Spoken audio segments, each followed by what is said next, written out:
Guys, welcome to my channel good sat coaching classes. I am guys guys आज के video में DEC की 3 जो क्लास है वो कवर करेंगे। डीईसी 3 की जो एग्ज़ाम है वो आपका 31 दिसंबर को होने वाला है और सीरीज हमारी स्टार्ट हो चुकी है। पहली 2 क्लासेस अपलोड हो चुकी है और आज हम तीसरी क्लास देखेंगे। तो इसमें थोड़ी सी थ्योरी और एमसीक्यूज कवर करेंगे। अगर डीईसी 1-2 की तैयारी नहीं की तो हमारी क्लासेस अपलोड हो चुकी है, प्लेलिस्ट बन चुकी है, जाके आप वीडियोस चेक कर सकते हो, अपनी तैयारी कर सकते हो। इसके साथ ही हमारा टेलीग्राम ग्रुप ज्वाइन कर लें, उसका लिंक आपको वीडियो के डिस्क्रिप्शन में मिल जाएगा। और डीईसी की न्यू एडमिशन्स भी स्टार्ट हो चुकी है, मैंने वीडियो अपलोड कर दी है। अगर आप हमारे थ्रू एडमिशन लेना चाहते हो तब भी हमें व्हाट्सएप मैसेज क्या है कर सकते हो। तो देखिए, इसमें हमने जो कल हमने रीड किया था chapter children with special needs. जो बच्चे होते हैं जिनको कोई ना कोई प्रॉब्लम होती है, उनको पढ़ाने के लिए स्पेशल जो माहौल है, जो स्पेशल नीड्स प्रोवाइड की जाती है, उसका पार्ट ये 2 है। इसमें क्या है कि शारीरिक विकलांगता वाले जो बच्चों को शिक्षा और देखभाल कैसे दी जाती है उसके बारे में देखेंगे। जो दृष्टिहीन बच्चे होते हैं उनको कैसे पढ़ाया जाता है उसके बारे में देखेंगे। मानसिक रूप में बंद बच्चों की देखभाल कैसे होती है, व्यवहार और भावनात्मक समस्याओं से निपटारा कैसे किया जाता है, विशेष बच्चों के लिए सहायक उपकरण कौन कौन से होते हैं, समाज में समावेश या संवेदनशीलता बढ़ाने के उपाय क्या होते हैं, विशेष बच्चों के लिए सरकारी एवं सामाजिक संस्थाएं क्या होती हैं। संक्षेप में है, ये ब्लॉग बताता है कि हर विशेष बच्चे को व्यक्तिगत ध्यान, प्रोत्साहन और सकारात्मक माहौल देकर बेहतर बनाया जा सकता है। नेक्स्ट अभी हम इंट्रोडक्शन देख लेते हैं। हर बच्चा अपनी क्षमता और गति के अनुसार सीखता है। विशेष आवश्यकता वाले जो बच्चे भी उचित देखभाल, मार्गदर्शन और सहयोग मिलने पर सामान्य बच्चों की तरह जीवन में आगे बढ़ सकते हैं। इस ब्लॉग में ऐसे बच्चों की शिक्षा, देखभाल, सहायक साधन और समाज में समावेश पर ध्यान दिया जाता है। नेक्स्ट है हमारा शारीरिक विकलांगता वाले बच्चे की शिक्षा और देखभाल क्या है। शारीरिक विकलांगता वाले जो स्टूडेंट्स होते हैं वाले बच्चों को चलने फिरने, पकड़ने या दैनिक कार्य करने में कठिनाई होती है। ऐसे बच्चों को पढ़ाने और उनकी मदद करने में शिक्षक का विशेष ध्यान आवश्यक है। देखभाल और शिक्षक के सुझाव क्या रहेंगे। कक्षा में बैठने की व्यवस्था सुविधाजनक हो, फर्नीचर, टेबल, कुर्सियों बच्चों की जरूरत के अनुसार होने चाहिए। उनके लिए रैंप और रेलिंग के लिए व्यवस्था हो, जिनको प्रॉब्लम है उनके लिए रैंप भी बनवाना चाहिए। किताबों और सामग्री को ऐसे स्थान पर रखें जहां वह आसानी से पहुंच सके। सहयोग और प्रोत्साहन देकर आत्मविश्वास बच्चों का बढ़ाना चाहिए ताकि वो भी नॉर्मल बच्चों की तरह सीख पाएं। दृष्टिबाधित बच्चों के लिए शिक्षक की जो विधियां कौन कौन सी होती हैं। इसमें क्या है कि बच्चे आंशिक या पूर्ण रूप में नहीं देख पाते, उनके लिए स्पष्ट श्रवण अनुभव आधारित शिक्षा सबसे उपयुक्त होती है। इसमें क्या है, जैसे वेल लिपि के माध्यम से बच्चों को पढ़ा सकते हैं आप, ठीक है। ऑडियो टेप के रिगार्डिंग स्पष्ट चार्ट और मॉडल्स के उपयोग के जरिए पढ़ा सकते हो। ऑरल क्लासेस के जरिए आप उनको पढ़ा सकते हो। कक्षा में आवाज और दिशा स्पष्ट रखें ताकि उनको भ्रम ना हो और उनको कुछ समझ ना आए, तो वो इजिली उसी मेथड का आप यूज करो जो उनको भी समझ आ सके। भावनात्मक रूप में सहयोग दें और आत्मविश्वास बढ़ाएं ताकि वो भी नॉर्मल बच्चों की तरह आगे बढ़े और पढ़ें। उसके बाद हम देखते हैं टीचिंग मेथड्स ऑफ हियरिंग। जिनको सुनने में प्रॉब्लम आती है उन बच्चों के लिए टीचिंग मेथड कौन से होने चाहिए। उन बच्चों के लिए जो आसानी जो विधिज होती है, सांकेतिक भाषा का प्रयोग कर सकते हैं, जो साइन लैंग्वेज होती है उसका प्रयोग कर सकते हैं। शिक्षक का चेहरा स्पष्ट दिखे ताकि बच्चा होठों से पढ़ सके। चित्र, चार्ट, फ्लैश कार्ड, वीडियो के उपयोग से वो पढ़ सकता है। हेयरिंग ऐड का उपयोग करने में सहायता मिलेगी, बच्चे की अपनी बात व्यक्त करने के लिए प्रेरित उनको करे। उनको मीनिंग साइन लैंग्वेज के साथ भी उनसे बात कर सकते हैं। मानसिक रूप से मंद बच्चों की देखभाल कैसे की जा सकती है। इसमें क्या है, वह बच्चे का बौद्धिक स्तर सामान्य से कम होता है, वह धीरे धीरे सीखते हैं और दैनिक कार्य में अधिक सहयोग की आवश्यकता होती है। देखभाल में सुझाव क्या है, सरल और दोहराने वाली शिक्षा दें, चित्रों और वस्तुओं की मदद से सिखाएं, प्रत्येक छोटे कार्य पर प्रशंसा करें, नियमित दिनचर्या बनाएं, बच्चे की गति के अनुसार सिखाएं, जल्दबाजी ना करें।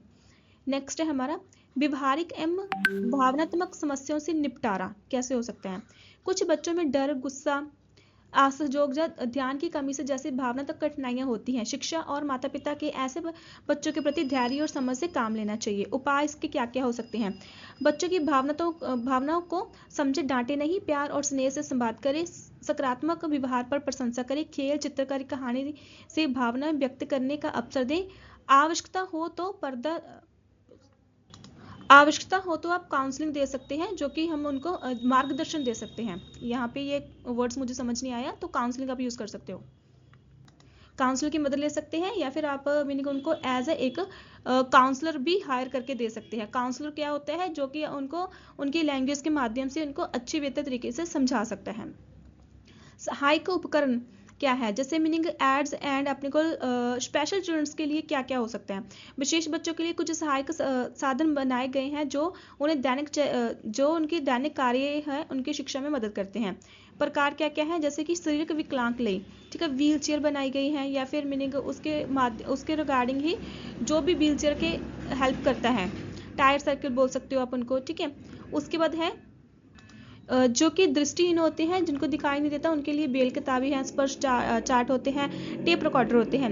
हेयरिंग के रिगार्डिंग जिनको हेयरिंग की प्रॉब्लम होती है उनके लिए आप उनको साइन लैंग्वेज में पढ़ा सकते हो, जो कि हम सांकेतिक भाषा बोल सकते हैं। मानसिक मदद के लिए चित्र कार्ड हो गया, पजल गेम हो गया, रंगीन ब्लॉक्स हो गए, उनके माध्यम से आप उनको पढ़ा सकते हो और उनको मोटिवेट कर सकते हो। और वो उनके अगर आप मोटिवेट करते हो तो वो आत्मविश्वासी होते हैं और अपनी जो स्टडी है वो अच्छे से करते हैं। समाज में समावेश और संवेदनशीलता बढ़ाने के उपाय कौन से होते हैं। इसमें क्या है कि समावेश का अर्थ है कि सभी बच्चों को एक समान अवसर देना, चाहे वह सामान्य हो या विशेष हो। इसके उपाय क्या है, समाज में जागरूकता फैलानी चाहिए, समाज में जागरूकता अभियान चलाना चाहिए, विद्यालयों में समावेशी शिक्षा अपनाना, जैसे समावेशी कि सबको समान अवसर देना, शिक्षकों और अभिभावकों के लिए प्रशिक्षण कार्यक्रम करवाना चाहिए, बच्चों को समानता और सहयोग में मूल्य सिखाना चाहिए, मीडिया और समुदाय के माध्यम से सकारात्मक जो दृष्टिकोण है उसको फैलाना चाहिए, उसके बारे में बताना चाहिए, ताकि सभी बच्चे मीनिंग एक साथ जो एजुकेशन है वो ले सकें। अभी से इसका जो नेक्स्ट पॉइंट है वो है विशेष बच्चों के लिए सरकारी और सामाजिक संस्थाएं जो है, जैसे गवर्नमेंट और सोशल ऑर्गेनाइजेशंस जो है, जैसे RCI है, NIVH है, NIHH है, NIMH है, ICDS, इसके बारे में आपको पता ही है, और NGO है, तो इसके बारे में आप अच्छे से रीड आउट कर सकते हो। उसके बाद हम निष्कर्ष देख लेते हैं। हर विशेष बच्चे में किसी न किसी क्षेत्र में विशेष क्षमता होती है। यदि समाज, शिक्षक और परिवार मिलकर उन्हें प्यार, सहयोग और अवसर दें तो वो भी आत्मविश्वास, आत्मनिर्भर और सफल जीवन जी सकते हैं और सब बच्चों के साथ मिलकर वो पढ़ सकते हैं। अभी इसके हम 20 MCQs देख लेते हैं। इसी में DEC 3 चैप्टर है हमारा, DEC 3 के तीसरा ब्लॉक हम कंप्लीट कर रहे हैं। इसके अलावा आपके 2 ब्लॉक अभी और पेंडिंग है जो हम जल्द कवर कर लेंगे। बच्चे के लिए कौन सी लिपि प्रयोग की जाती है? ब्रेल लिपि। जो हेयरिंग के लिए बच्चों के लिए उपयुक्त भाषा का माध्यम कौन सा होता है? वो सांकेतिक भाषा। शारीरिक विकलांग बच्चे के लिए कौन सा उपकरण उपयोगी है? इसमें क्या है? व्हीलचेयर। मानसिक रूप में मंद बच्चे कैसे सीखते हैं? धीरे धीरे और दोबारा मीनिंग प्रैक्टिस करके। भावनात्मक कठिनाई वाले बच्चों को क्या देना चाहिए? प्यार और समझ देनी चाहिए। बच्चों के लिए कौन सी शिक्षा उपयुक्त है? अनुभव और आधारित शिक्षा।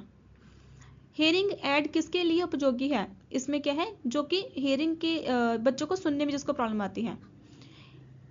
इंक्लूसिव, इनका अर्थ क्या है? सभी को समान अवसर देना। विशेष बच्चे के लिए कौन सी शिक्षा सबसे उपयुक्त है? समावेशी शिक्षा। विशेष बच्चे के लिए बेल किसके लिए बनाई गई है? दृष्टिहीन बच्चों के लिए। मानसिक मंद बच्चों के लिए कौन सी विधि प्रभावित है? चित्र और वस्तुआधारित शिक्षा। शारीरिक विकलांग बच्चे किसमें कक्षा में कहाँ बैठते हैं? सामने और आसानी से पहुंचने योग्य स्थान पर। श्रवणबाधित बच्चे शिक्षक की किस बात पर ध्यान देते हैं? होठों की हरकत पर, जिनको हेयरिंग की प्रॉब्लम होती है। व्यवहारिक समस्या वाले बच्चे को क्या नहीं करना चाहिए? सजा नहीं देनी चाहिए। NIMH का मुख्य उद्देश्य क्या है? मानसिक रूप में से मंद बच्चों की सहायता करना।